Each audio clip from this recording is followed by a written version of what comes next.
It's a puppet show, the finger puppet show. Hello, hello. I think they're getting ready to start.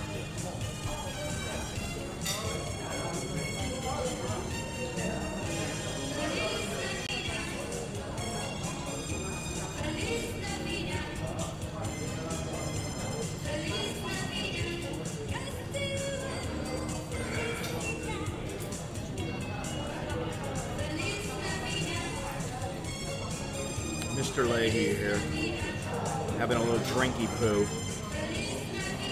Nah, it's a free rum sour that they give you.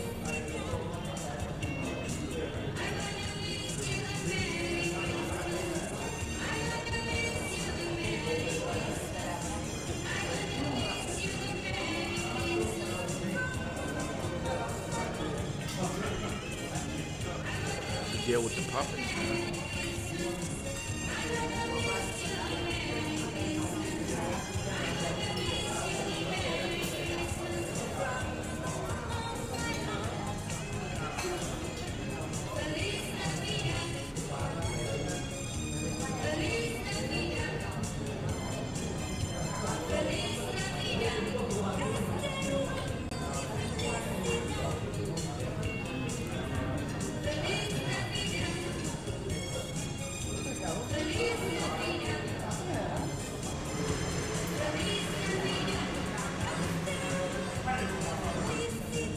Give it a few minutes, boys and girls.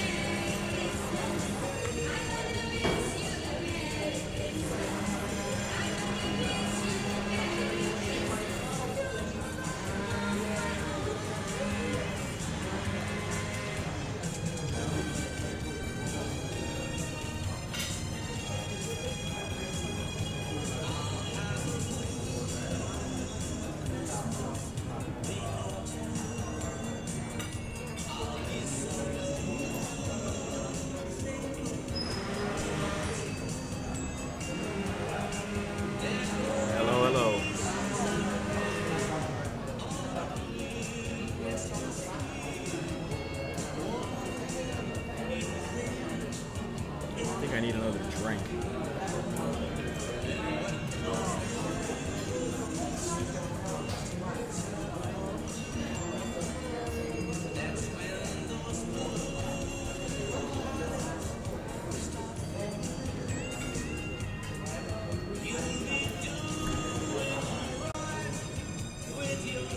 I think the puppet master is stuck in traffic.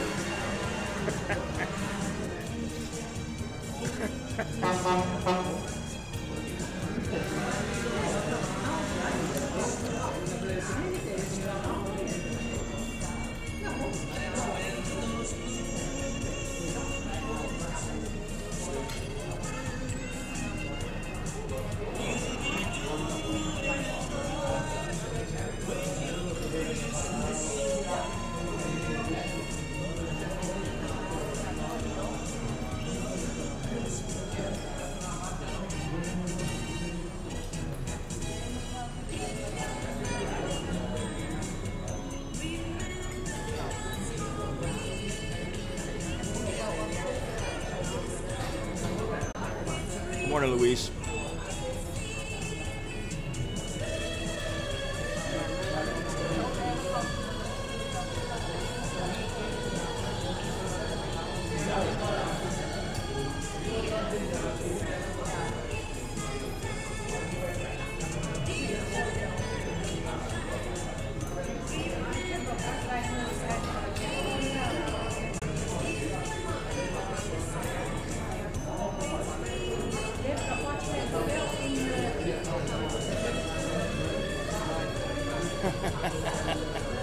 Yes, I'm alone. Kids can't come, they're in school.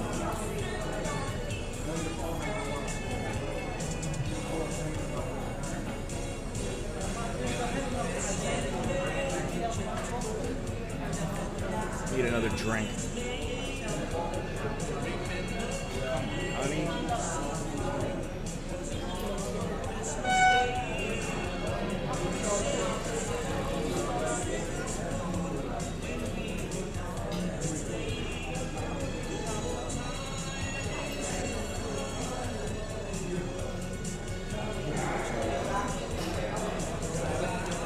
We're on Burmese time.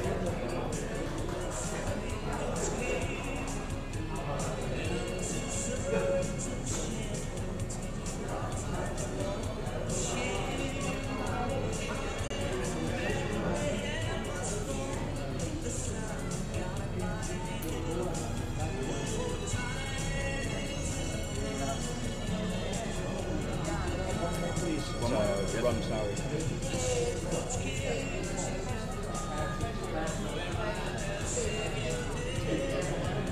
One more drink coming up.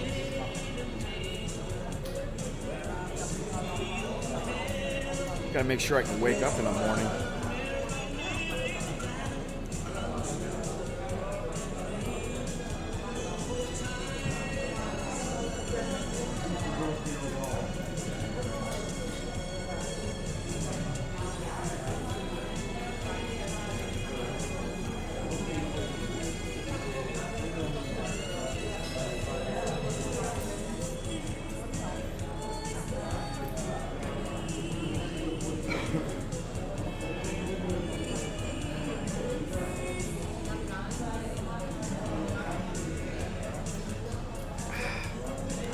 George Orwell here. Getting smashed. No, that's my first one. Whiskey was causing me problems. They have tequila here. They have tequila in this place here.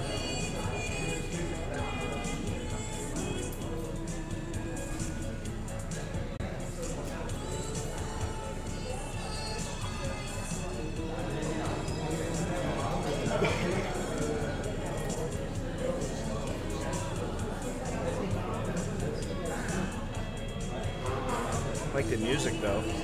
Good DJ.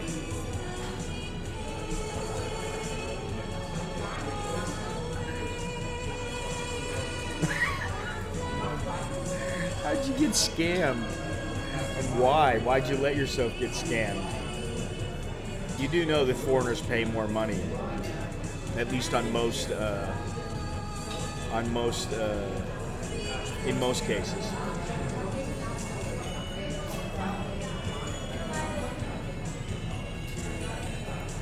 So keep us busy, tell us the story.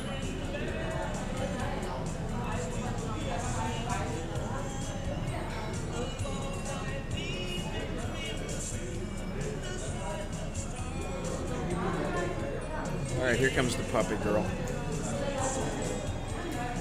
Or the dancer, or whatever she is.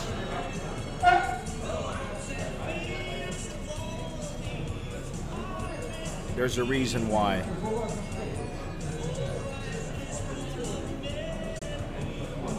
I can't be talking loud here. I'm in a public place in a restaurant, you know. People are trying to have dinner. It's okay, you know, it's decent.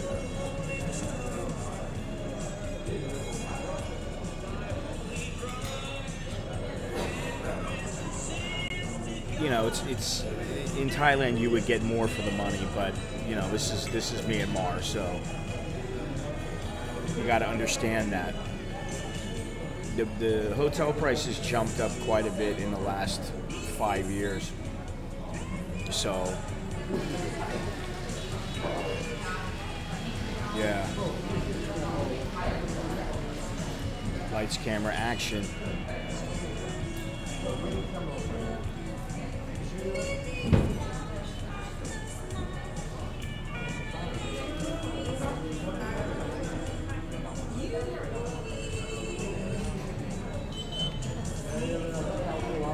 Yes, Sammy. Oh, Jesus.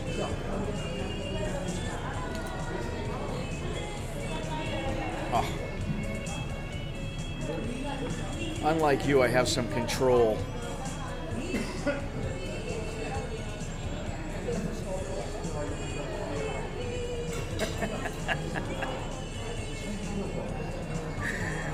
Oh God! See, that's never happened to me.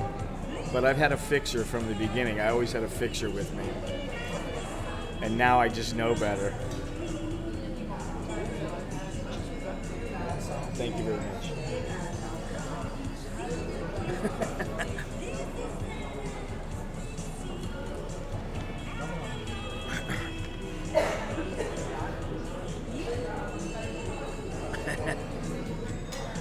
It's always nice when you can call them on their bullshit.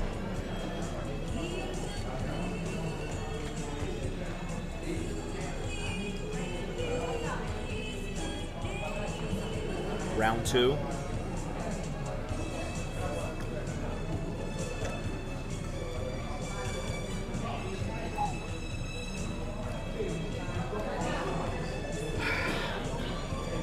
Well, obviously something is happening because the girl is here now. She's all dressed up.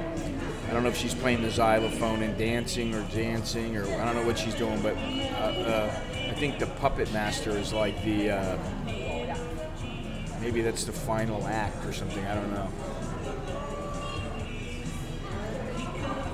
I thought all the puppet masters were in Thailand.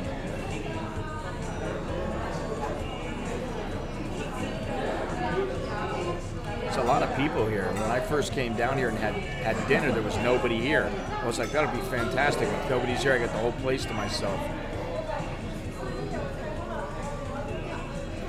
Of course, I'm getting all kinds of looks. People are looking at me, what are you doing? Who are you talking to?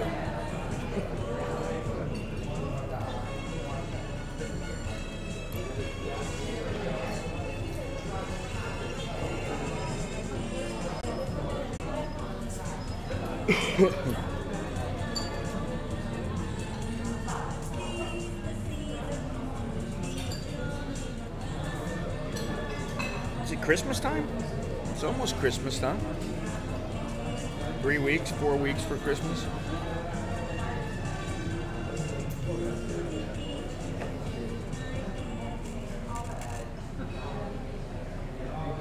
The show, what is it to let the show must go on?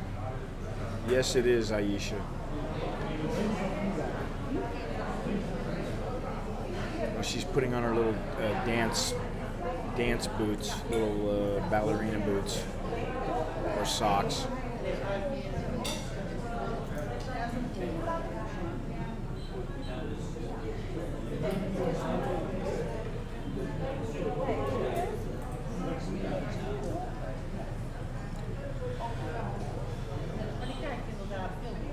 Gotta be careful. I don't want to show anybody's face here. I don't want to get somebody getting pissed off.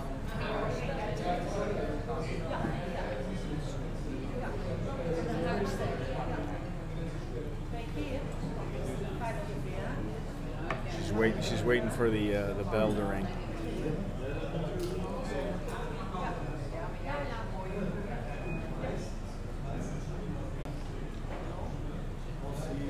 All right, here she comes. She must play the xylophone. Oh no, she's the puppet master. Maybe she's the puppet master. The different parts of the Burmese string puppetry program are the typical and traditional program of the marionettes and their creativities,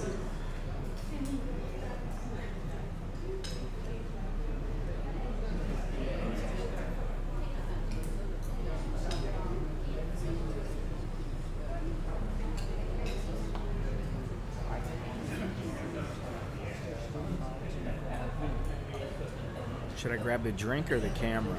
I think I'll grab the drink.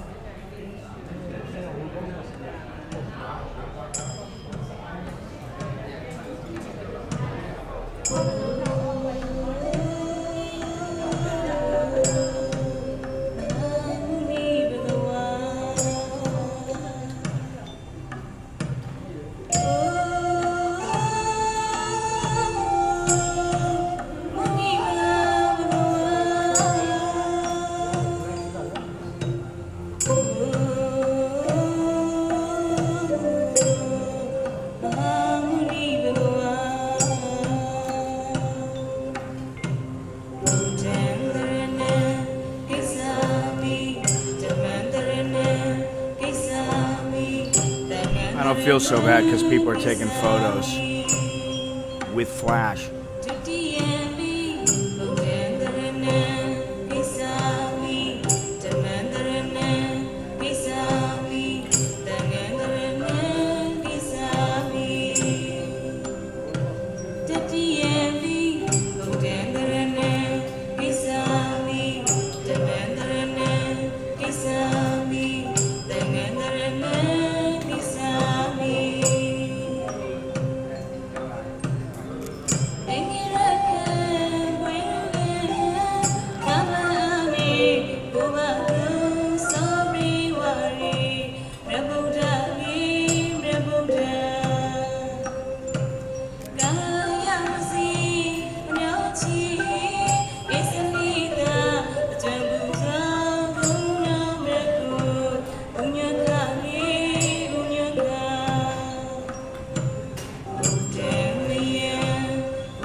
guys should start throwing the dollars.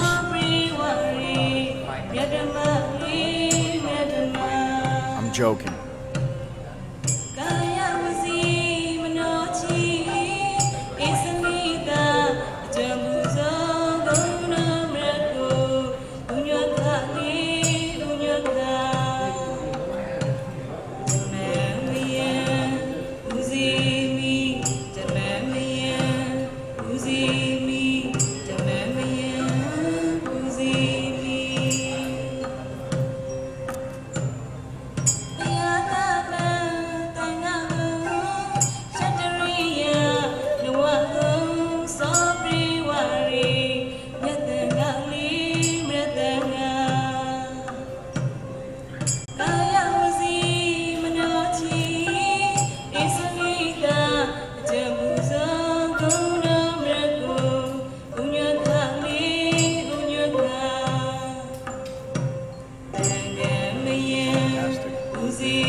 You're funny, Kern.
That's the warm-up, which is a supporting act.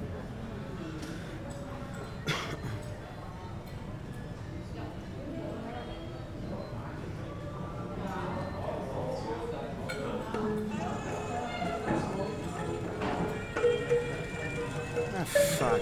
Ryan, go yourself. Jesus Christ, man.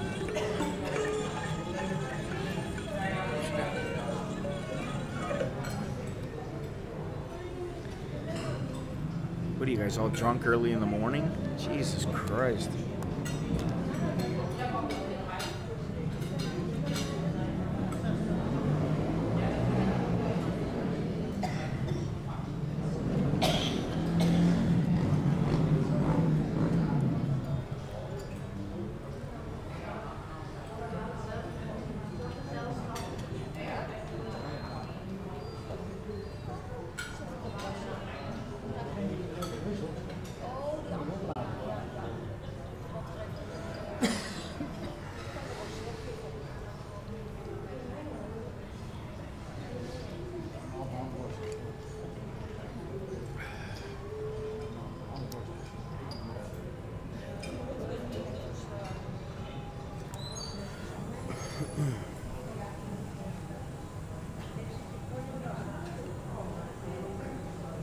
not in Chinatown now, Ryan. Jesus.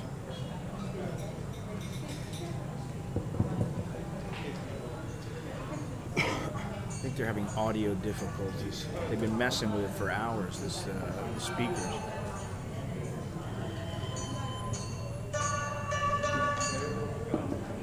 Oh, we got it. She was jumping up and down, so she's happy. She got the music ready.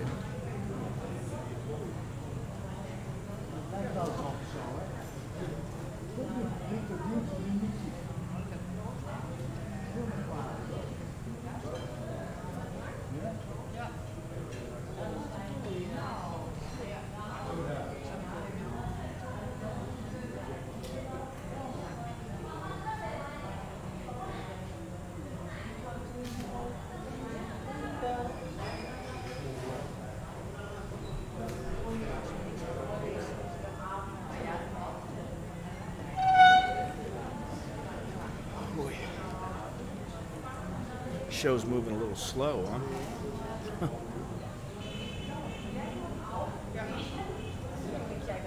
Where's the fashion show?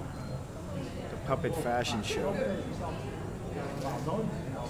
That's in bad taste, Ryan. Really. Jesus Christ, man. This is what happens when I try to bring a little culture to my channel.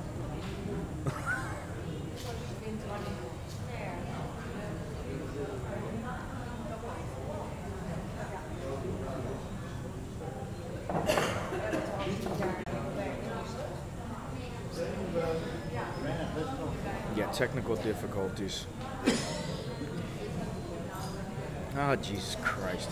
Yeah, but the joke was bad. That's what I'm talking about.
All these bad jokes from you guys. You're not funny. The jokes are bad this morning.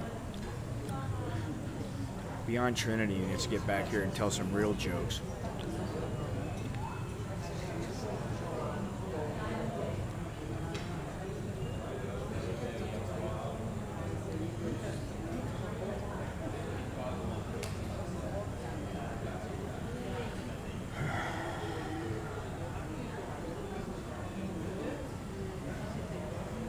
Jesus, let's pick it up, guys. We haven't even touched the puppets yet.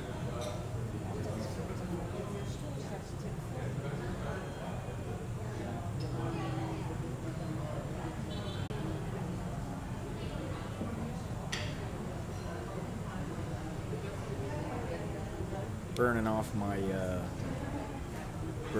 my 4G hours.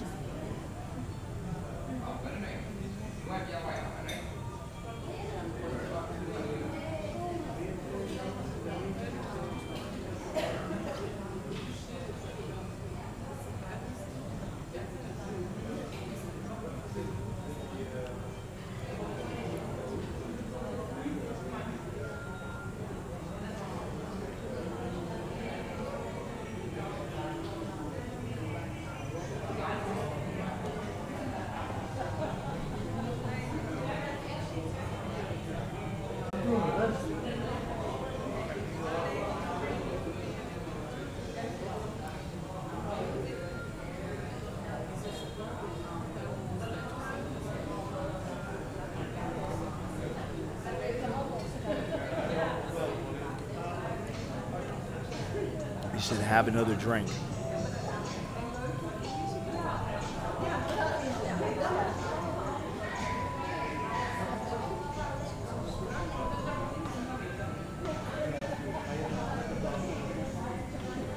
Maybe she's the puppet lady. Yeah, she's the puppet lady.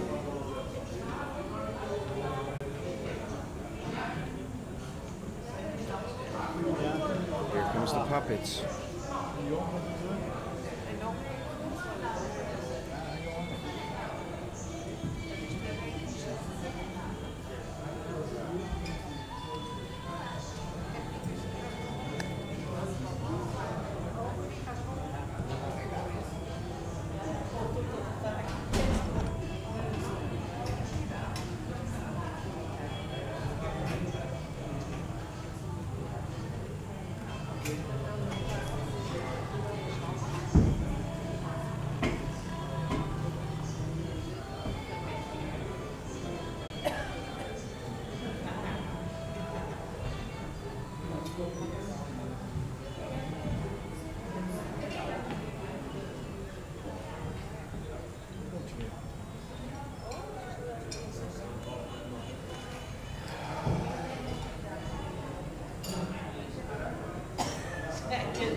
The different parts of the Burmese string puppetry program are the typical and traditional program of the marionettes and their creativities, and the display of the master's talent.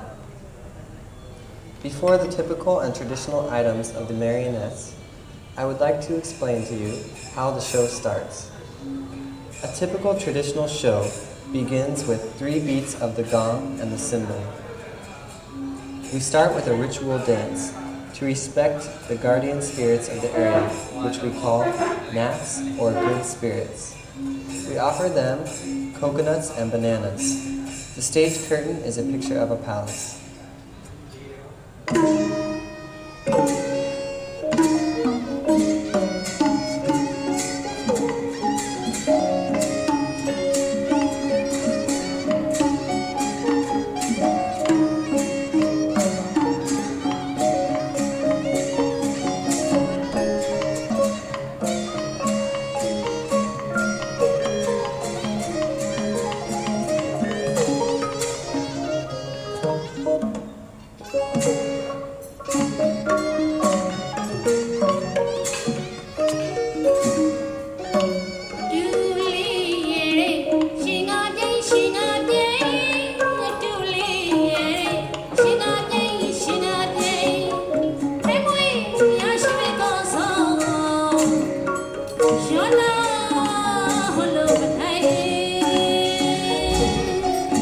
Thanks, Nick.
Hello, Thunder. Next, we will I didn't know perform if the Dennis part was of here. the Himalayas high and deeply forested mountain ranges scene, in which you'll see different animals like horse, monkey, the two different demons who were in charge of the different places in the forest and the palace.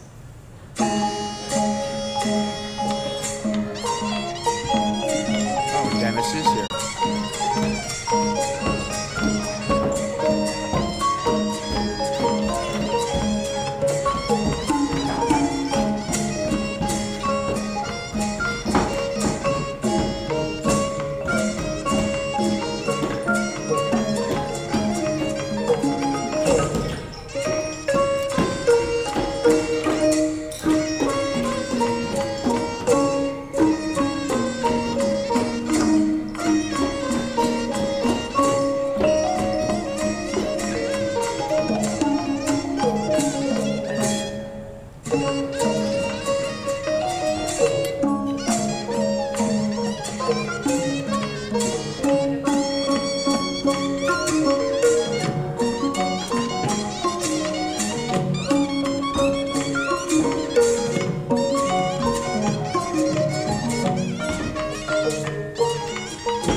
She's wearing me out. All that action is wearing me out.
This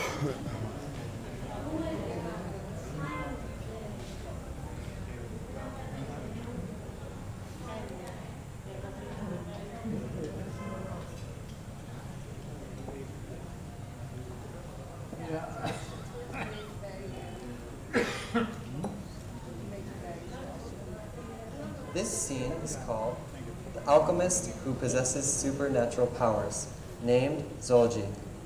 The background curtain is a picture of a forest.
New puppet, new puppet.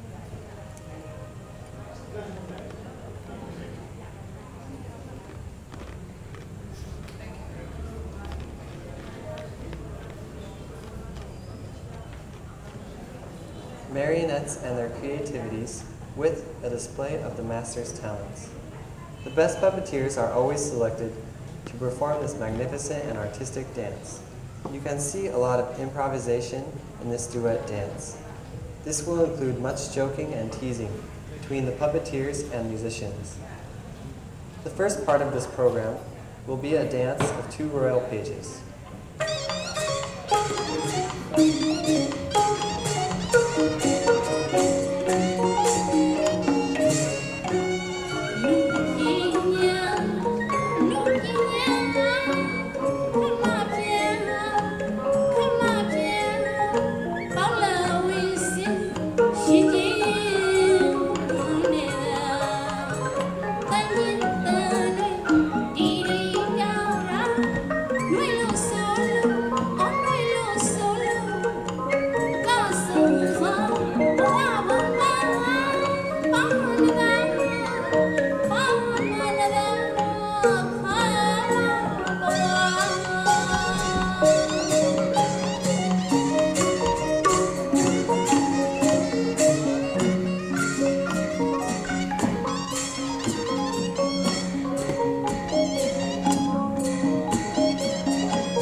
Okay.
Very bad connection.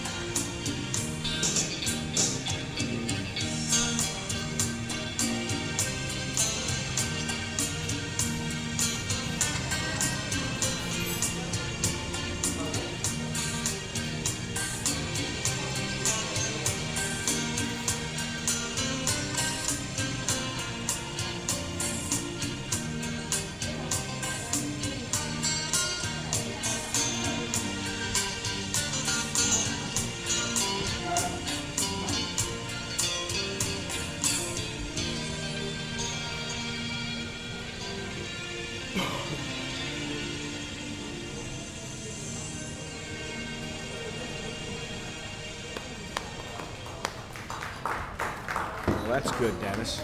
Now it shows it's stable.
Well, I do.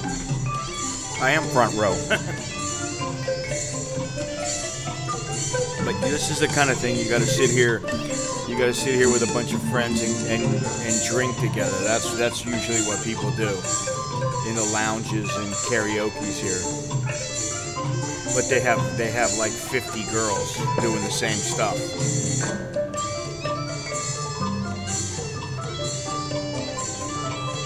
This is for the tourists.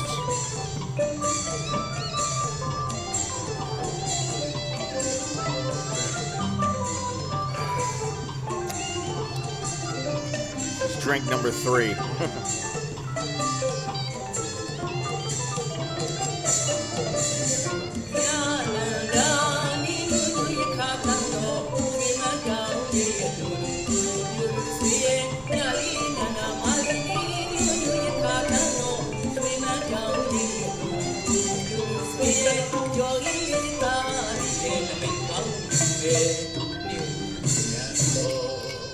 Cheers, Nick.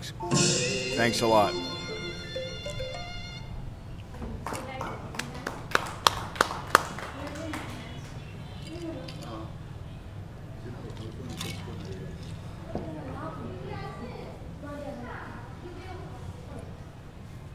I gotta get the bill and get out of here.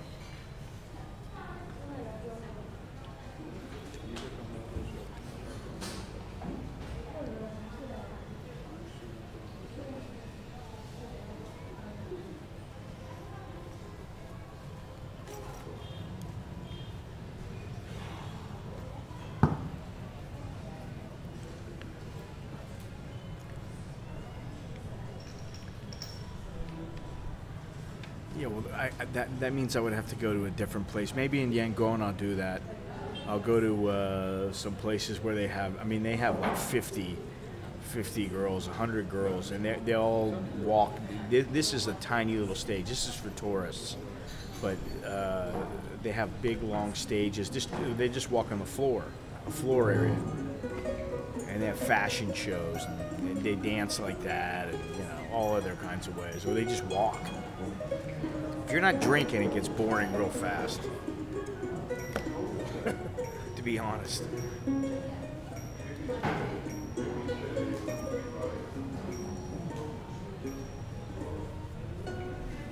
I just figured I would bring some people to the puppet show, you know?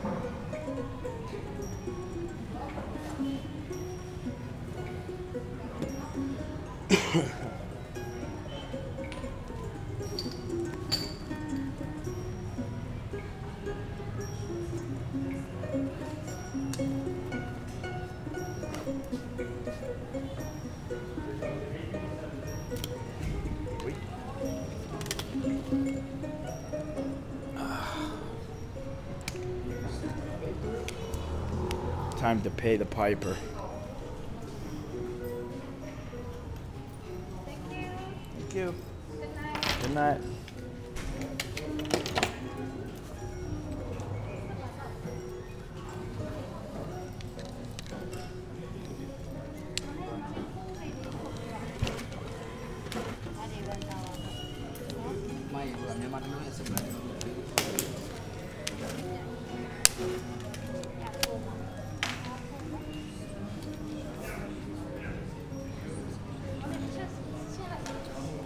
Oh, thank you. I dropped the tripod. I didn't even know it. Excuse me, this is for your... This is how much? Uh, $9.45. yeah. How much in Local chat? currency. Yeah, 30,000 check, sir. How much? 30,000 check. 13,000. 9.45 in dollar. Okay. Sir, Wait 1 second. 1, 2. Yes, sir. Okay, it's enough, yeah? Yeah. Thank you. Welcome, sir. Good night, sir.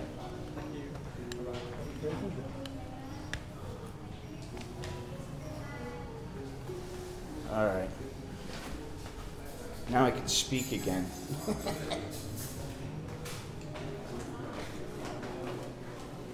Hello. How are you? No English? Very good. You're very good. Thank you. You're welcome. Actually, what they didn't know is I was going to give both those girls a tip, because that's kind of what you do. That's what people do in the bigger clubs. That's what the Burmese guys do. They give them tips. And they didn't stick around long enough. They probably figured nobody's going to give them a tip.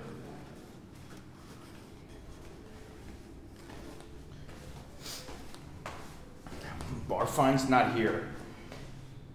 If you had mates with me. Oh yeah, it would be different. And it would be different if I was single too, but that's the way it goes, you know?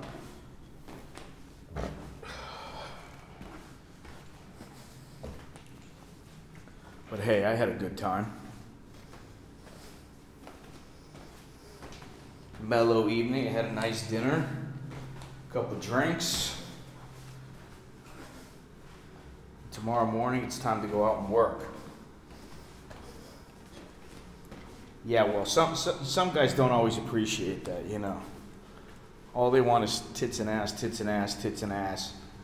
And I understand that, but there are other things besides that.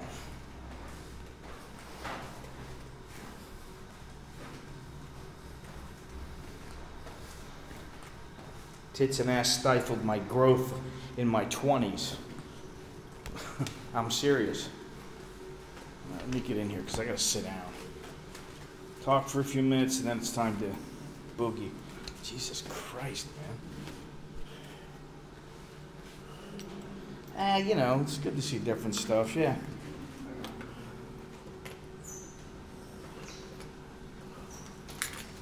Nah, well, the older you get, the more you realize that. If I spent as much energy on my career and further, damn it, and bettering myself when I was in my 20s as I did chasing coups, I probably would have progressed a lot faster in my life. Oh yeah. This is what I like though. Chilling now. I get to chill. Yeah, all right. Awesome. So I hope you guys like that. You know, not a whole lot of people on the stream. Oh, did you, Dennis? Yeah, I mean, that was kind of just to test it out. And then, of course, the stream goes longer than I wanted to. Yeah, there we go. Whew. It's hot there, man.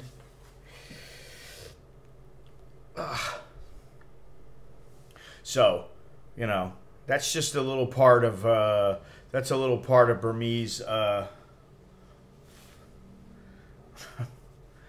Dude, you got your head in the wrong place if you're thinking about that stuff. Seriously. You know, some Burmese culture, I mean, like that kind of place, if I sat there for hours by myself, it would drive me crazy. I'd go nuts because of the bells. And I've heard that kind of stuff in Lei Wei, which is bare knuckle boxing, Burmese boxing. It can drive you nuts if you let it, you know. But if you start drinking a little bit, or you're with your buddies and you're only there for, say, an hour, that's a little bit different. The thing is that they say they're going to start at, you know, it says 7:30. And I was like, okay, I'll be there. I better be there at 7:30 because if they start a little bit late, at least I get a place to sit up front. And, of course, they didn't start until, you know, 8 o'clock, 8:15. So, you know, what are you going to do? You know? It's a cool place, though. I don't know how many people. I mean, there's only 12 people watching right now. What is it? It's 9:45. Yeah. In Bangkok, it's 9:45. So it'd be 9:45 a.m. on, what's today? Monday. Yeah, today is not a good. This is not a good time now to stream. You know, in the a.m. on a Monday. You know. Most people don't like Mondays. So, but let's see. Tomorrow I got a busy day. And I'm going to go like at least 3 places, maybe 4 places. And I'm not sure. You know, the thing is I was in there and I thought to myself, you know what? I could make a little 3-minute, 5-minute video about all this stuff and it would be okay. And I had to shoot with my other camera. And I don't like shooting with that camera. So, you know, that's the thing about streaming is it's good because it's interactive, but it takes up, then I need more cameras. I've got to, you know, focus on more things. And especially if I have a couple of drinks, since I don't drink very much, or I rarely drink, you know, it gets a little problematic to have to worry about 10 different things. And then there's, you know, the audio cord, the microphone, and is somebody going to hit it? Are they going to catch their arm on it or their finger on it? And, you know, are you going to knock your phone over and crack your phone open? And then, you know, I mean, because what you didn't see, and I didn't want to show it, but there was a table of about 16 people right behind me. And then well, to the side of me and behind me. And then there was another table behind me, and there was like 2 people, and then there was another 4 people. And they were looking at me like, what's he doing? Why is he doing that? Because they could see that I was live. They knew that. It wasn't just recording. And I don't think they liked that for some reason. But, you know, they were all older, and if they really got lippy about it, I probably would have just said something like, give me another 5 minutes, and, you know, fine. If it bothers you that much, no problem, but I need another 5 or 10 minutes. And that would have been the end of it, you know. So, but what I'm really looking forward to is getting out into the jungle on a dirt bike. But you know what? The guy told me it's yeah, well, he hasn't been doing anything here lately that I know of. I don't know. I haven't seen anything. But he does have the police after him. That is the truth. The police are after him. I believe they know who he is, and they are trying to prepare something, you know, like a case against him or something, because he's done this to numerous people, and he's a mental case. You know, he's a straight up mental case, and you know they don't like that in you know the UK. So better that the police get him than I do, because. First of all, I don't want to get into trouble. Second of all, I really don't want to have to deal with that kind of bullshit. You know, I mean, it's stupid. It really is stupid. It's so childish. But, you know, like, the thing is that I got kids. And so that always bothers me. And especially when, you know, people, they always run into me. And you know, I mean, I get run into. Now it's happening more and more. And, you know, I got kids and they're getting older, and, you know, I got a wife, and it's just, it's not a good thing. I mean, you know, like, I like doing this because it's fun. I like the streaming because it's fun. It is addictive, in a way. I don't know that it's the Truman Show, but I mean, like, there's times that I just go, well, I'm not really doing nothing. You know what? I tell you what. How about I start streaming? And then I'm like, what am I going to stream for? You know what I mean? Like, the only reason I streamed today was because I thought, hey, puppet show. It's Burmese. It might be different. You can see just how different it is. Hey, Redirect. You can see exactly how different Burmese culture is. I mean, it's very, very different from Thai culture and from any Western culture. Well, she didn't come to my place. She called me up at like 10 o'clock, and I was like, "What the fuck, man?" Yeah. But, yeah, you know what? I need some water. Hang on a second.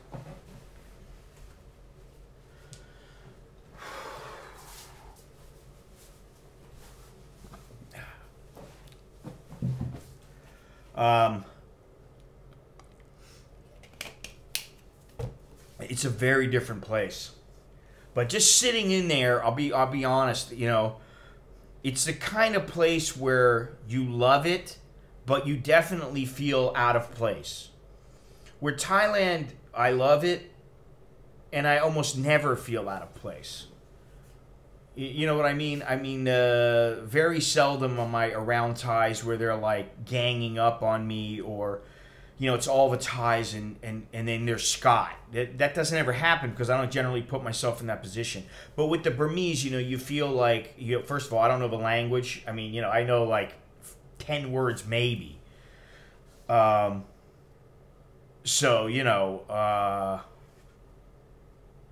it's definitely the kind of place where you got to be prepared to come. And the reason that I'm coming here again and doing what I'm doing here, I mean, obviously I like to make money.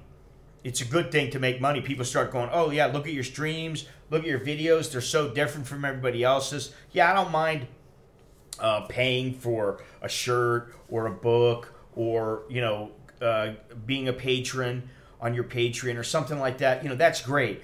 But the bottom line is I have to like what I'm doing. And it has gotten harder as I've gotten older to do this stuff.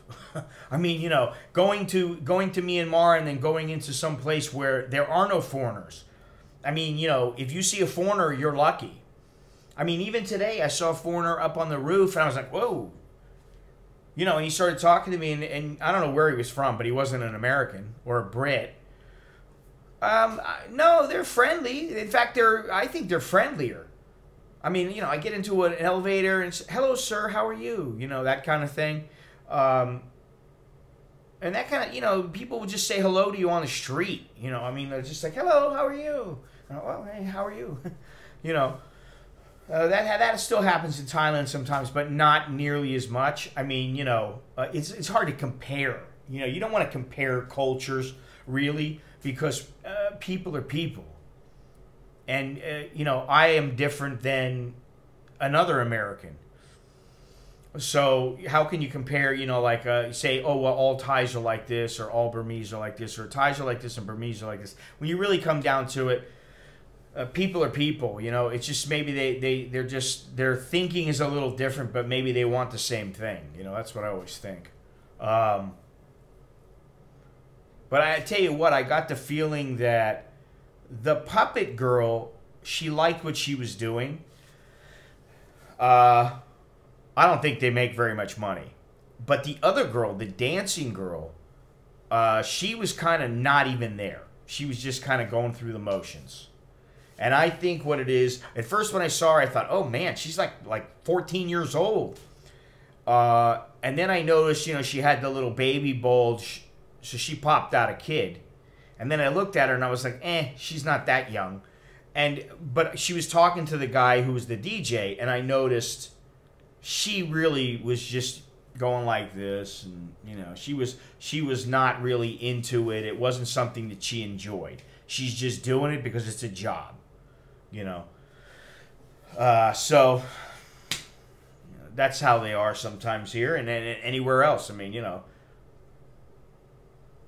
But Puppet Girl is talented. Well, what I don't understand is why they don't do it where you can't see her. She puts her arms through a curtain and you cannot see her. Because frankly, if I'm looking at puppets, I don't want to see her because it's distracting.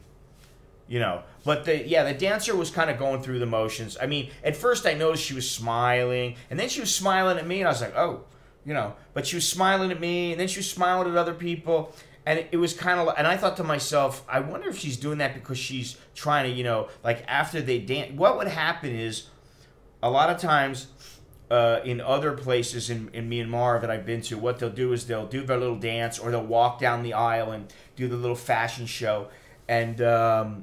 If nobody gives them, it's kind of like even in Muay Thai, if nobody gives them something outright, they don't come over to you, but they will go from person to person and kind of like, you know, hit you up for a donation. And that's why I was surprised that she didn't come, because, I mean, I would have given them both a donation. You know, I would have given them, you know, $3, $5 or something like that. But they were gone in like 60 seconds, and I was like, wow, okay, whatever, good for me, you know.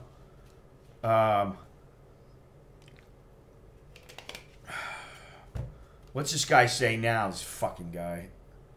What is with these fucking people, man? I saw that he said something about the military. What influence do they have? They don't have any influence on me. Okay, and this is the whole thing. I have no say as far as the monarchy goes, or the government goes, or the military goes. I have no say in anything. You know what I mean? I have no say. And I really don't care. I have to say, as a whole, in all my time in Thailand, the majority of people that I have, well, I would say probably 99% of the people who I've got to know, I'm talking about Thais, 99% of the people have been really, really good to me. I mean, the way that let me tell you something, the way that I got into the Olympics was, to where I covered the Olympics was, I knew I wanted to cover it, so I hit up the magazines, and one magazine said, yeah, okay, we'll sponsor you. Okay, so I got a sponsor, but that doesn't mean they're going to pay for everything. Now, in order to get into the Olympics and be as a media person, you have to pay for the room that's inside of the area that they deem to be acceptable, whether it's the village or the Olympic Village, or just a section that they say is okay. The problem is that those rooms were $450 a night, and you have to be there for something like 14 nights. So I was like, let's see, 450 times 14, that's way more than I have. And so a Thai guy who I knew that worked for one of the magazines, and he knew me, and he was a friend of mine. You know, I would see him all the time and say hello. I mean, I wouldn't call him a close friend.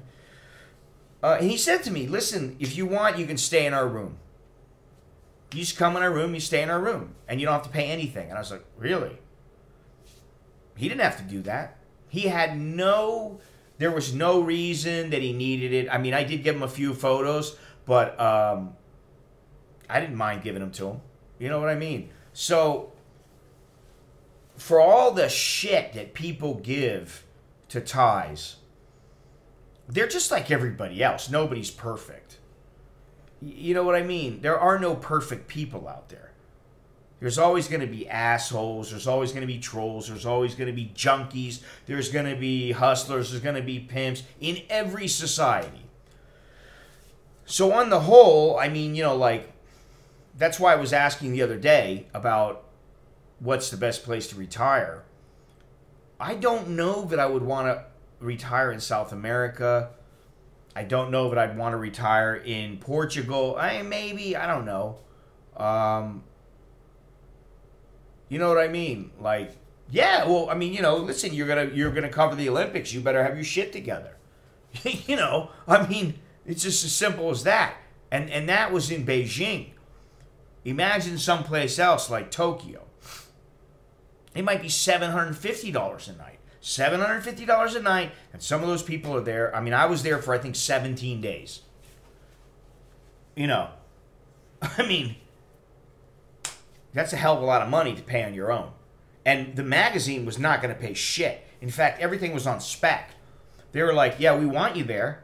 We definitely want your stuff, and we want the first rights to it. But we can't pay you. We can't pay you ahead of time. So that's why, you know, like, one thing is that that I always, you know, you always hear me saying, hey, you know, I don't do this shit for nothing. I don't, blah, blah, blah, blah, blah. It's not because I want to be like that. It's because I know how it is. And I know that a lot of times, if you don't say anything about money, nobody's going to give it to you.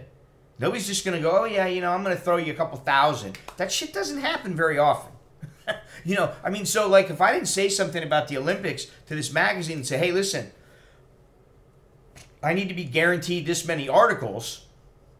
I need to be guaranteed you're going to buy this many photos. And they said, yeah, as long as everything is of the usual quality, no problem, we'll pay you.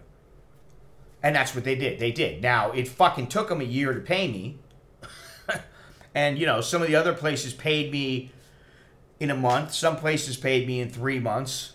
But this particular magazine, now they're out of, what was it, Boxing Illustrated? What was it called then? It went through a Boxing Digest. It used to be Boxing Illustrated.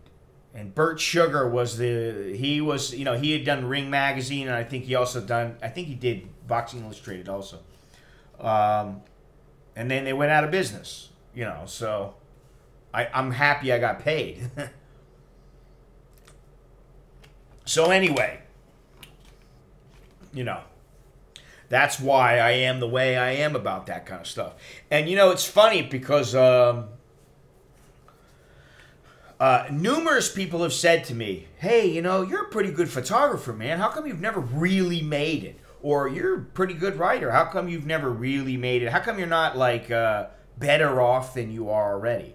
And there's a bunch of reasons why. First of all, I'm very humble about how I think I am. I think that to be in anything, I don't care who it is. Like, if you call somebody great as a football player, they better be really great. They better truly be a great football. I'm not talking about it. Like, Oscar De La Hoya as a boxer, in my opinion, was a very good boxer. To be considered one of the all-time greats, no way in hell. He's not. You know, he's just not. But he's a very good fighter. That doesn't mean he's not, you know, like, he doesn't have anything to be proud of. He's got a lot to be proud of. But so, like, that's how I think. I think to myself, am I a good photographer? Yes, I'm a pretty good photographer at times. Am I a great one? Nah, I don't think so. I mean, maybe eventually I could turn into one, maybe, or a writer or something like that. But you know what I mean? Like, I try to be, like, mellow about things like that. And, I don't know. I think that's a blessing and a curse, you know? My buddy always says to me, dude, you're the one who holds yourself back. If anybody holds you back, it's not anybody on the outside. It's you. You hold yourself back. You know what I'm saying? And he may be right. Because I have a tendency to say, no, I don't think that's very... Like, I look at a photo and somebody go, oh, I love that photo, man. It's awesome. And I go, it's not going to sell. It's not going to make much money. Because first, competition. Second, because it's easy for people to shoot photos now. Or, you know, any Tom, Dick, and Harry can write a book. Now, whether the book is good or not, that's a different story. I mean, you know, like, I look at it like, okay, I'm a halfway decent writer. I'm a halfway decent photographer. I'm a shitty video maker. That's how I look at it, you know. So I need to get to the next level, in my opinion, because there are a lot of photographers out there who are not very good, and yet they're great. They're great at marketing, at business. They're fantastic at it, and if they're a very good photographer, then they usually get rich. If they're a shitty photographer, then they end up being able to take care of themselves and make a decent living. As far as conflict photography, Very difficult nowadays.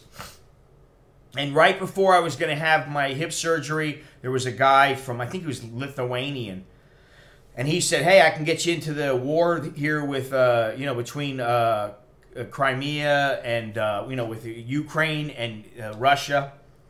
And I wanted to do it because that's always fascinated me. But I thought to myself, what am I going to do? I'm going to hobble along when somebody's shooting at me and go, hey, I got a bad leg, don't shoot at me. It doesn't work that way. And the other thing is that I got kids. As much as I'd like to do it, I got kids. And then even worse is that it's not if you die. If you die, then at least it's over. There's the mental aspect to dealing with it. But what's really bad is, let's say that you get shot in the guts and you can't shit right. And so you shit into a bag for the rest of your life, and your old lady has to clean the bag out. She's got to dump it every day or every, few hours. If I was younger, that would have been a different story. I would have loved to have done that. I think that kind of photography is the kind of photography that I like. I like that down and dirty. I don't like the real clean fashion kind of, set up kind of stuff like that. Yeah, I mean, I've thought about it, and I did it before. And the photos I got from it were, I got probably a dozen photos that were very, very good. And I made some money. And that was, for me, I was unsuccessful because I didn't really capture what I wanted to capture, but I was successful in the sense that I earned enough money and I got enough support that I made money and I made a profit and I had a great time and I got some great photos out of it. I mean, so in a sense, even though I don't think I did as good as I didn't do as good as I would like to have done, but I think I got some great photos out of it, and I'm happy about that, and I'm proud of the fact that I went through that, I did it, and I had people, cops coming at me, and people coming to the guest house trying to find out why I wanted to do this and and I managed to get out of it,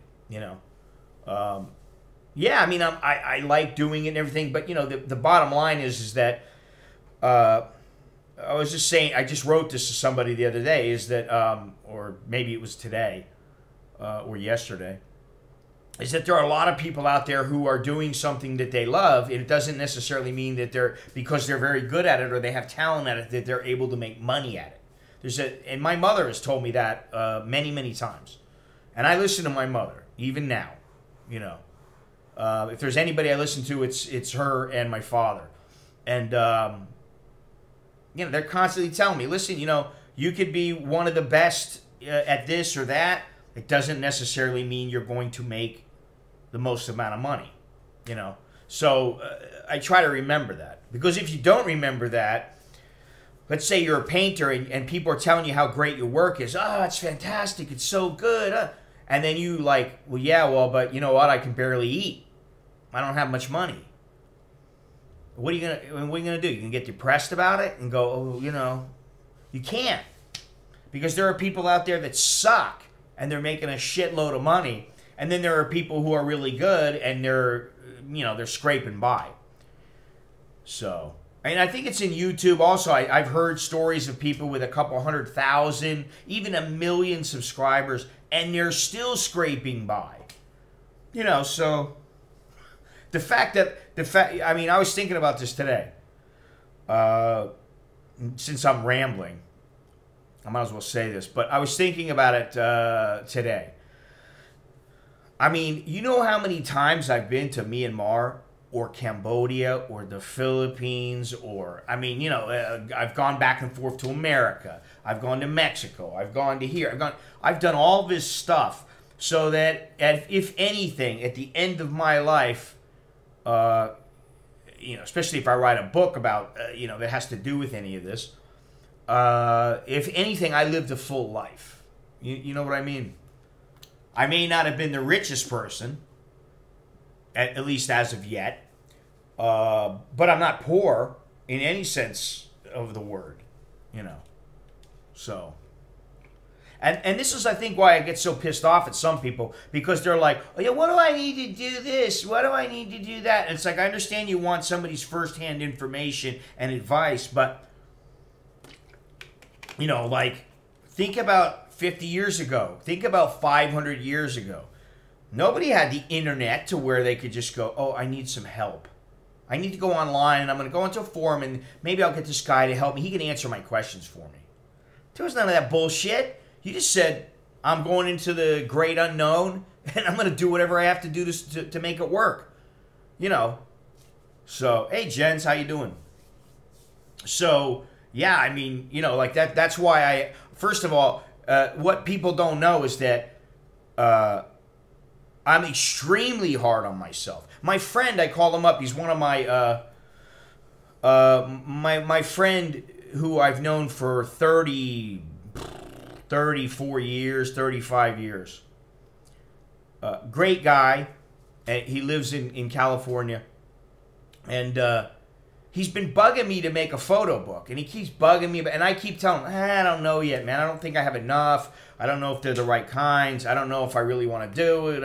And he's like, you know what? If you don't get the thing done, in another 10 years, you'll finally get it done, or you won't get it done. And you'll be like, why did I wait 10 years? Why didn't I just do it?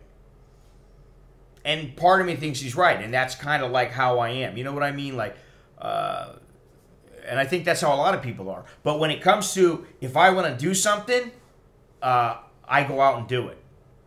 It may take me a little bit longer to get it done, but I go out there and do it. I want to move to Thailand. I'm going to find a fucking way to do it. You know, so I have no sympathy for these fucking guys out there going, you know, I'm 37 and I can't get a retirement visa and I don't have enough money for an elite visa. I don't know what I'm going to... This sucks. Thailand sucks. It's like, okay, well then don't fucking come. Don't bitch to me, though. You know what I'm saying? It's like, shut the fuck up. This is what happens when I have a couple of drinks. Jesus Christ, I hadn't drank in like a year and a half. I had some tequilas, and now today I was like, you know what? Those rum sours actually sound pretty good. I had 3 of them, and I'm like, yeah, all right, I feel good now. Hopefully I can wake up on time. I always wake up. That's the thing. Yeah, I know I should drink more. Probably be happier. Pick a fine time to stop drinking. You know? No, but I mean, you know, like, I'll get shit-faced. If I get shit-faced, and it's 1 o'clock in the morning and I'm drunk, and I wake up at 5 o'clock in the morning, I have to wake up. You know, I think that guy will listen, actually. I know that guy pretty well. I mean, he's wrote me many, many times. What gets me is that he just doesn't get... He's got... I'm going to be back in December, but only for a couple of days, and then I'm going to go to Cambodia. So, I've got another trip for Cambodia planned. And, yeah, I'm looking forward to that one. But, you know, I should be back around the 8th or 9th. And then I'm going to leave on the 13th or 12th. So I'm only going to be back for like 3 days. And then I leave for like a week. Maybe 8 days. I get bored with Cambodia now, you know? I mean, I'd like to go island hopping in Indonesia. But, you know, again, it's all about, can you... See, this is the thing. It's great that I want to do that. It's great I want these adventures. I wonder if they'll send me a drink. But, yeah, so everybody in the... you know, everybody and their mother wants to travel. There's all kinds of people that, oh, yeah, I want to go here, I want to go there. That doesn't mean that you should be able to do it. You have to find a way and a reason and some kind of a motivation for going. Not just, I want to go there. You know what I mean? Like, so, you know, how are you going to pay for it? That's the other thing. You know, that's what it all breaks down to. You know, so, but I still don't feel sorry for all these guys who are whining to me about how they don't know how they're going to move to Thailand and how they can't do this. And, well, you know, my parents and they're gonna be mad at me, and my friends, they're gonna be like pissed off if I just move over there. I don't know. How do you do it? Would you miss your friends? It's like, oh fuck. If you're worried about all that stuff, don't even come. You know? What if they do serve? Let me see here. Will they send me a mixed drink? They do have beer here, but I don't like beer. What time's this thing close?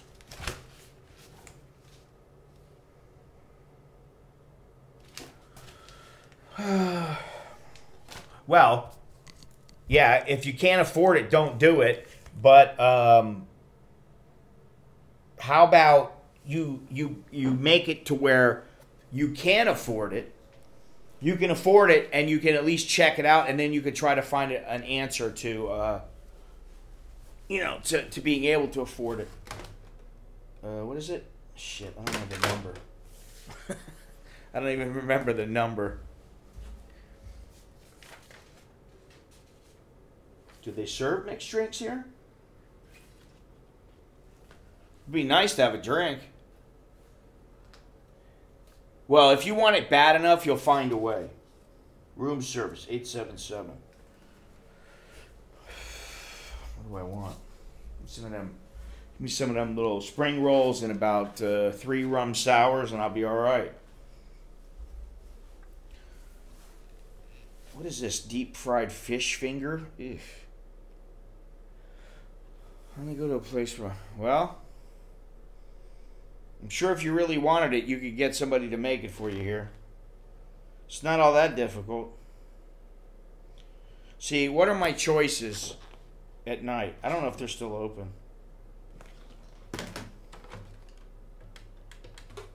Let's see.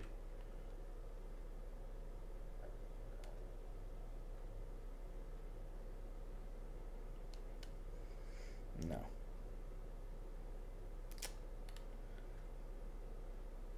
You open or closed? You're closed. Ah. No open. If I go downstairs, the restaurant's open? Everybody closed. No food, no drink. Oh man, I'm in bad shape. Okay, all right. That's okay. It's okay. Thank you very much.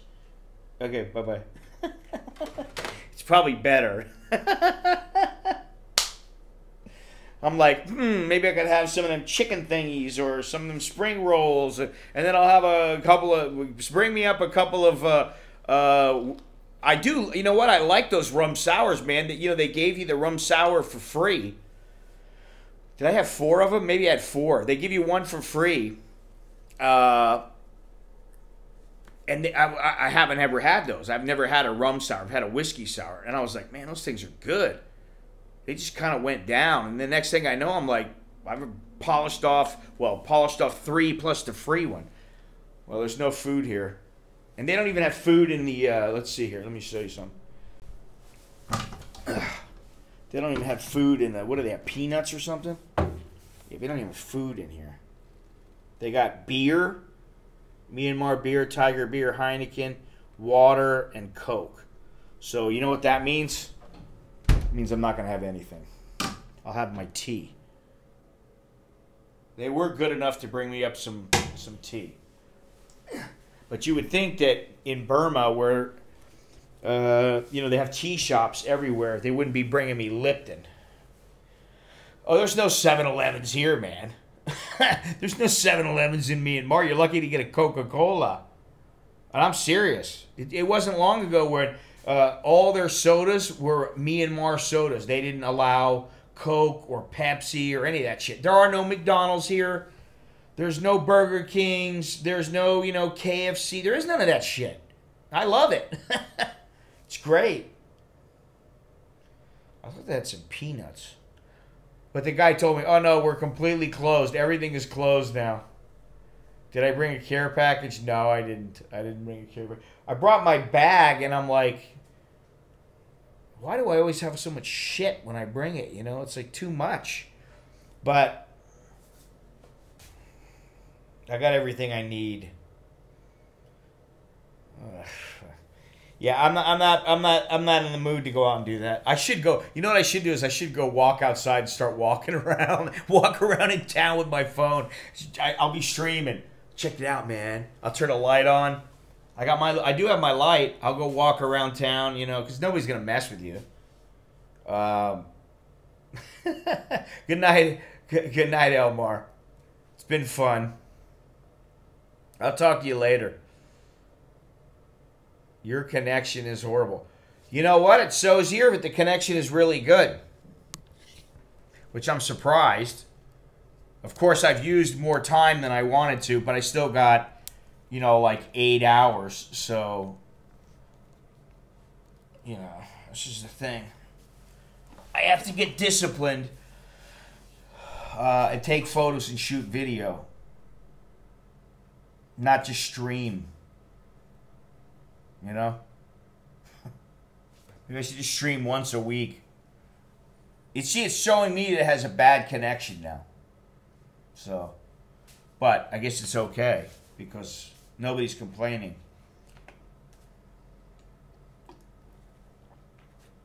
Oh, yeah. Yeah, I can't drink beer, man. It's not going to work. That's how it is here, though. And you know what? I don't know anybody in Mandalay. At least if Nanda was around, I can go Nanda. You know, do you know any little places where you can go get me something to drink or something? He'd be like, yeah, okay. But, you know, Nanda and I haven't went out and partied for a dozen years probably. So, you guys might like Nanda. He's a funny dude, man. When he gets excited, he talks really fast. And I always give him shit. I'm like, slow down, dude. Slow down. Yeah, well, believe me, I'm not complaining right now. You know. Although I'm complaining I'm going to have to wake up early. Jesus Christ. I'm going to have to wake up about 5:30. What is it right now? Well, it's only 10 o'clock. 10 to 10. So, you know, wow, 18 people, man. It's like, you know, you guys all missed the puppet show. You missed the puppet show. How could you? You know, Larry, did they show up? No. I can't forgive them. I don't think I can forgive them for missing the puppet show.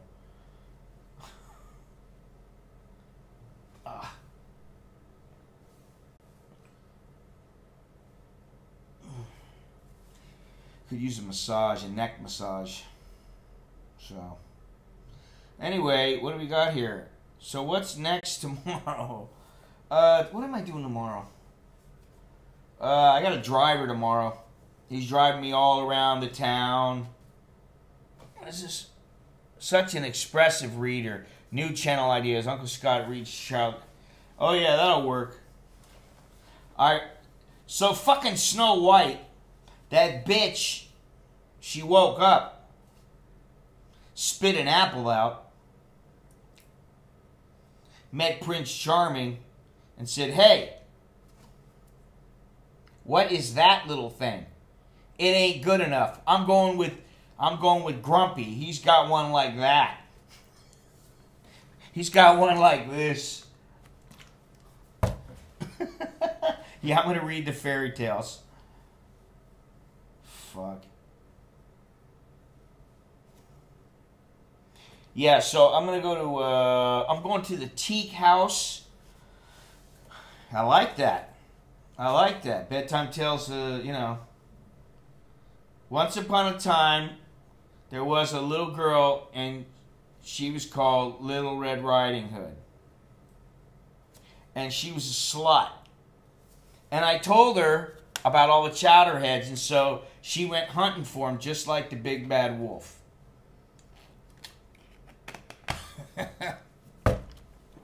I lost my train of thought now. Fucking fairy tales. You know, that's one thing. Put a little Andrew Dice Clay on there. Hickory dickory dock, this chick was sucking my cock. It was 1:45 and she gobbled the goo. And I said, "Oh!" Bitch, get the fuck out of here. I got mine. I saw him in, what was it, the Great Western Forum? I think it was the Great Western Forum. I saw him when he was in, you know, when he was in his heyday there. I saw Sam Kinison. You know, what is it? Little Miss Muffet sat on a tuffet. I don't remember that one. He huffed and he. I like the one where, what is it? Jack and Jill rolled down the hill. I don't remember them all now. I'd have to go over them once and you know, refresh my memory. But I did like him in a day. He was funny, and so was Sam Kinison. Sam Kinison was a funny motherfucker. God, he was funny. He did that phone call thing at where was I? What was it? Caesar's Palace or something? I went with some chick, you know, that I was seeing, and we drove all the way to I think it was this chick that was my girlfriend for a while, and Donna, and we went all the way to Vegas to go see Sam Kinison, and then like not long after he died, I was like, well, at least I got to see him, you know. All right, I got about, what I got left? 6 minutes and 56 seconds. You know, what the hell's going on with Bitcoin, man? That Bitcoin is shot way up. I don't think it went up to 10 G's, but it got up to like 9,550 or something. Man, I wish I would have had a whole Bitcoin. I really do. Wish I would have known about it when it first came out.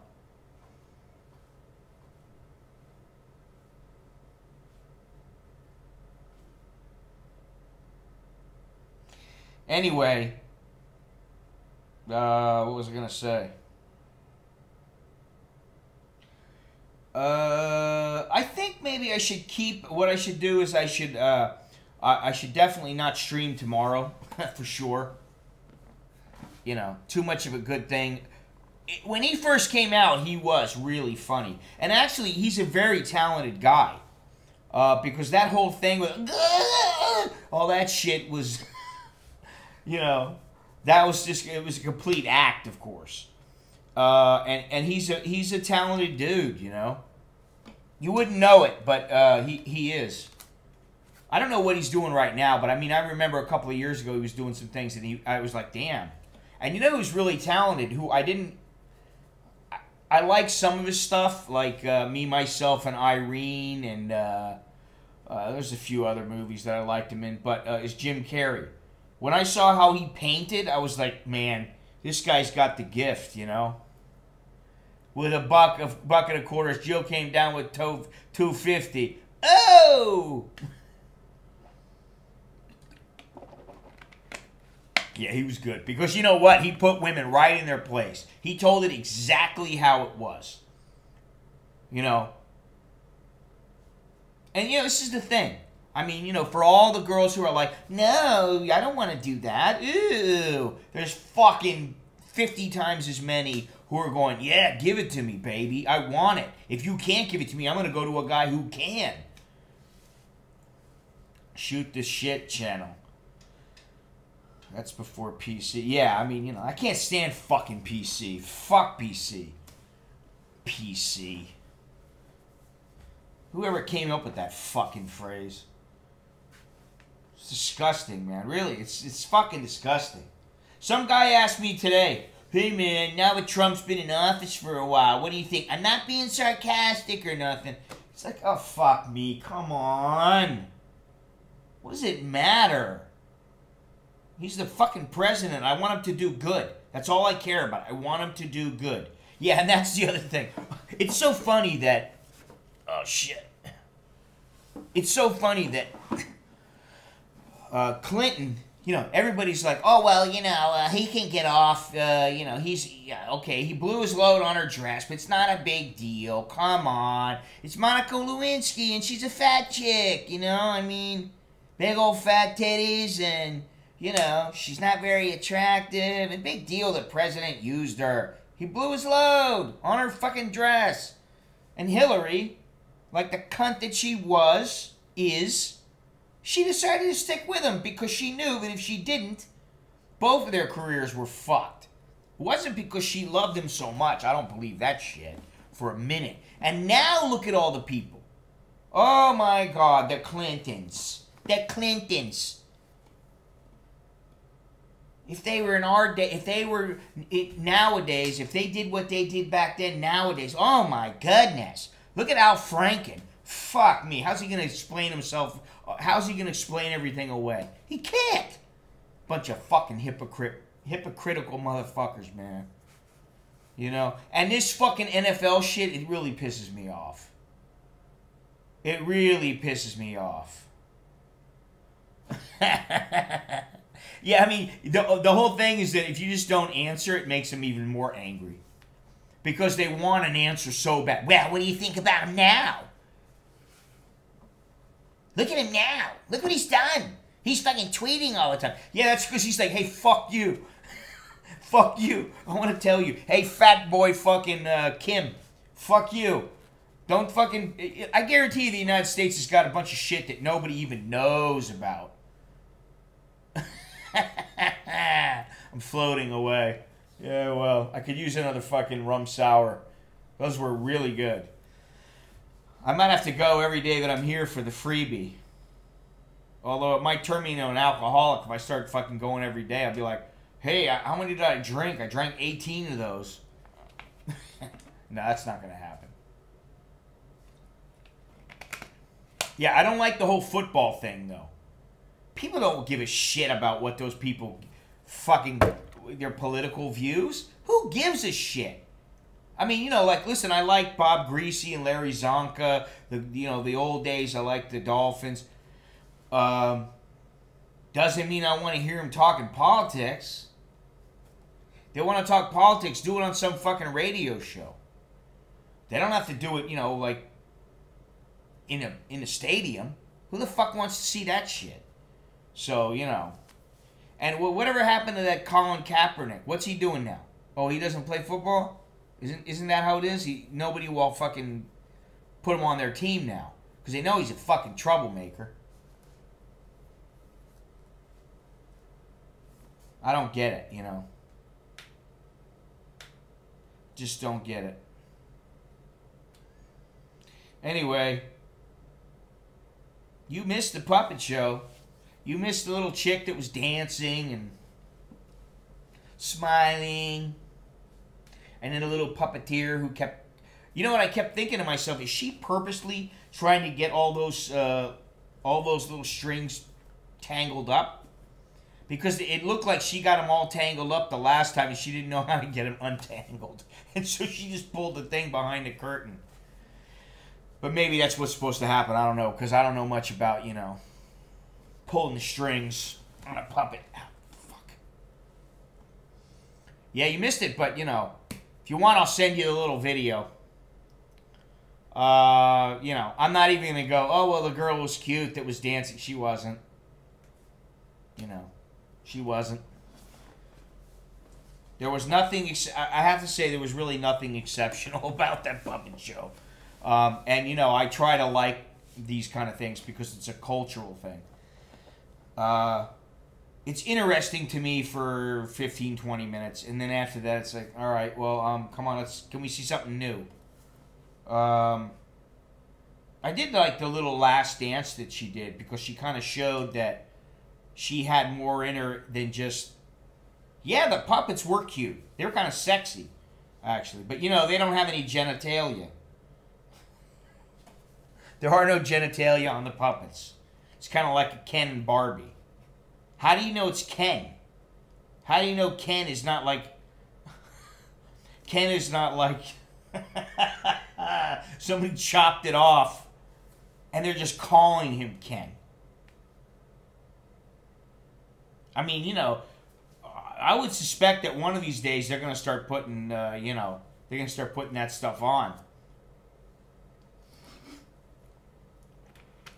Yeah, well, I'm sure you would be dangerous around those puppet holes. I'm going to tell Lori that you've been flirting with the puppet holes. Who do I follow in the NFL? Nobody. Honestly, I don't follow anybody. I used to follow the Oakland Raiders and then the Dolphins and the Steelers and the Washington Redskins. But I haven't followed football in probably 25. I don't even know who played in the fucking Super Bowl. Honestly. And what I used to say is I know boxing. That's it. And then it was I know boxing and MMA. Now it's like, I know a little bit about MMA, but I really don't. Like, I don't follow boxing now. I just don't follow it because I find it to be the integrity of the sport is gone.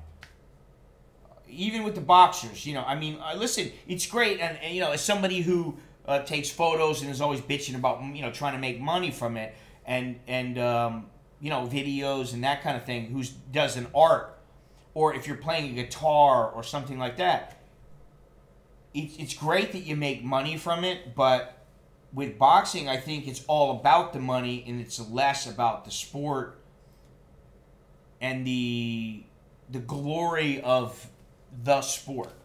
I think UFC has taken that over.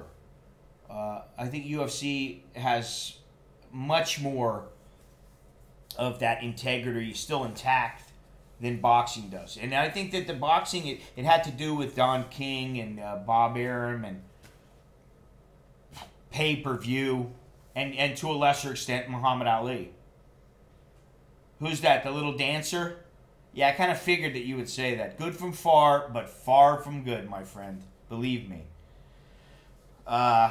You'd have to be really drunk because she wasn't. When I saw her, I went, she's a little girl. She's like 14, 15 years old. Then I started looking at her and I was like, she ain't no 14 or 15. She's like 25 or 30.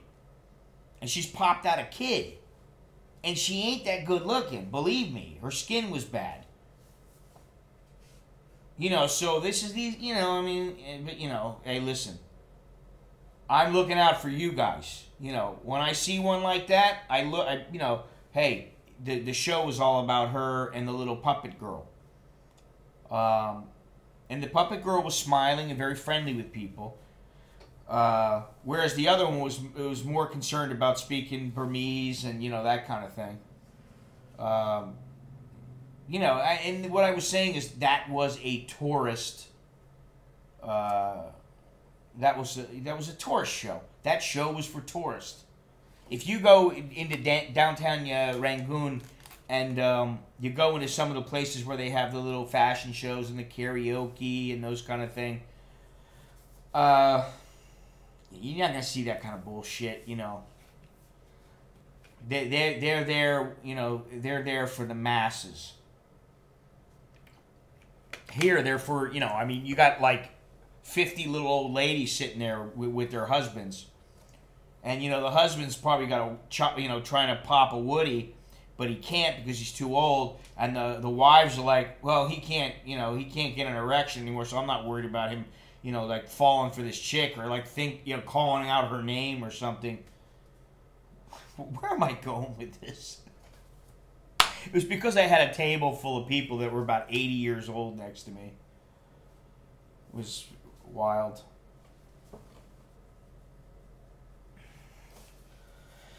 Well, I actually did meet Franco Harris. I met him right before he did that thing where he ran up against, he had some thing against some other, I forget who it was. He did some thing. It was on TV. He used to they used to have the superstars or whatever. And he was always in the mix. Because he was a big old strong dude. I wonder what he's doing now. I'd like to know. But I met him when I was a little kid. I met him. I met Richard Nixon. I shook his hand. Was it Zonk? Who did I meet? I met somebody from the Dolphins. Oh, I met there used to be a guy, I don't know if anybody remembers him. He played with the Washington Senators and the Oakland Athletics. His name was Paul Lindblad. He was a pitcher. And he was a very good pitcher. Well, his daughter was in my class. Like, you know, it was like 3rd grade or something. She was in 3rd grade, and I was like, I had the hots for her. Her and Angela, whatever the chick's name. I still remember these things. You know. It's amazing how sometimes my short-term memory is freaking horrible. But my long-term memory is very, very good. Ray Bear. What was that guy's name on Joe Dirt? Fred Bear. Oh, no, was that the one from Ted Nugent? I forget. I don't think his name is Fred. He's the guy who played Chicken Wing in Joe Dirt. What's that guy's name?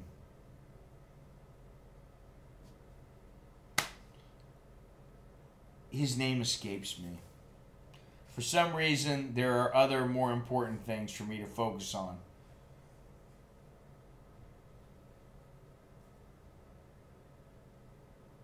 I don't know what it is, though.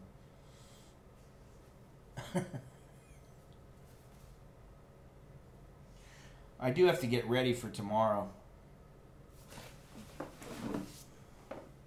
Got my clothes out, got my gimbal out, got my charger, got my camera.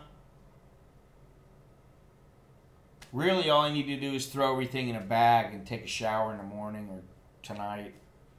It's better I take it tonight. I don't have to do it in the morning. That way I can sleep in a little bit longer.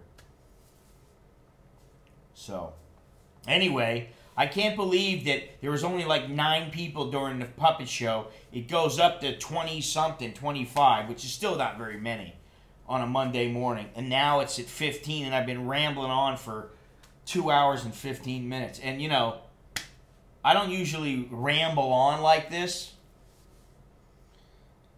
But, you know, I'm in Myanmar. I'm feeling the vibe. Anyway, unless anybody has anything else extremely interesting to talk about, I need to catch some Z's and get straightened up and get ready for tomorrow, because tomorrow I'm going to go to the Teak. I'm going to be at the Teak, what is it called? The Teak Pagoda. And then they got a market that I'm going to go to, and then there's another pagoda, and then there's some other place I got to go. And then the day after that, there's like 3 or 4 places I got to go. The bridge, Ubain Bridge, that bridge is badass.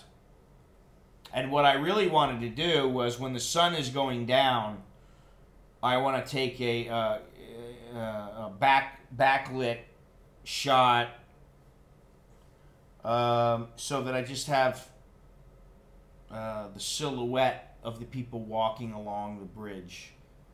It's not easy to do, but it's definitely possible.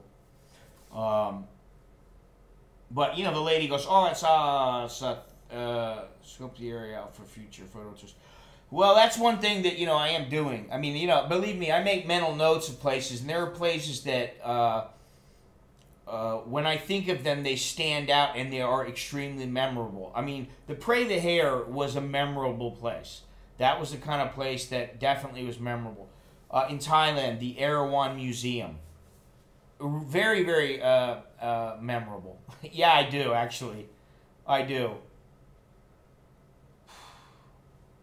But you know what? The thing is, if I had another drink, then I might sleep in. Then if I slept in, I'd be pissed off at myself, because I'd be like, what are you here for? You're not here to get drunk. You know what I mean? Like, I'm not here to drink. And I don't really want to, you know, continue to drink all the time. It's detrimental. I got enough problems in my fucking life. You know, I got enough issues without adding alcohol to the mix. That's the last thing I need. You know? No alcohol and no drugs. Then you just got the problems of everyday life. You know, you add all those things in, and it just makes everything worse, you know. And, you know, just, hopefully my kids will remember that. I think they will. You know, when I was a kid, I didn't listen. You know, I can't really yell at the chowderheads because when I was a kid, I didn't listen. My parents would tell me things. And I remember my mother to this day saying to me, why do you ask us for our advice and then you don't listen? You just do whatever you want anyway. So why should I answer you? She had a point, you know. So, anyway, we got 15 people here. If anybody has anything else they want to say or ask, I do think that the future generation is going to have it worse than us. They already do. I think the last generation or two has it worse than their parents, which is not what people want, obviously. But you know, you gotta try to scratch your way out of it, you know. So, good night. Just using you to keep me company while finishing grading these math. So basically, you're using me, right? Right, Sean? You're just using me. See how you are?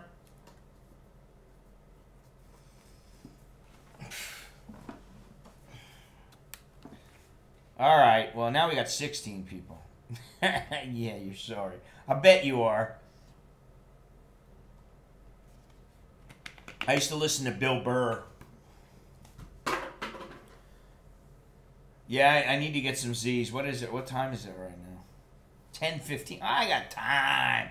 But I'm running out. I don't want to burn out all my time on this thing. I could always go get a phone card from a SIM card from Myanmar that has 4G on it. You know, I mean, it won't cost that much, I'm sure. But, yeah, 10:15. That means I have about, spend another hour here. I got about 6 hours to sleep. So, not all that much, but. Anyway, I guess I'll talk to you guys in probably another 2 days.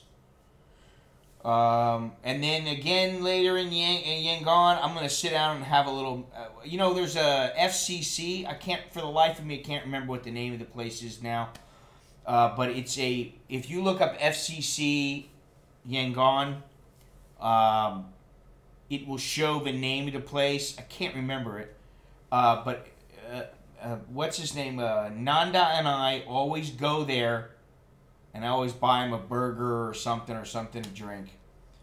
And then we always go to Neelar Wynn's cold yogurt and drink shop.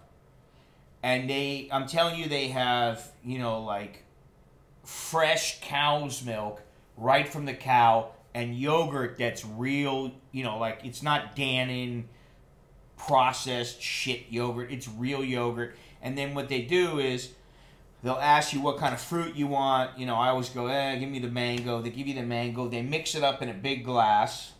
You put honey in it, and you mix it all up, and it's excellent. It's fantastic. So he and I always go do that, and we always go to the FCC of Yangon. So what I'm thinking is that maybe what we'll do is we'll have a meeting in the FCC in Yangon. We'll have a little meeting. We'll have a little stream. We'll play a little pool.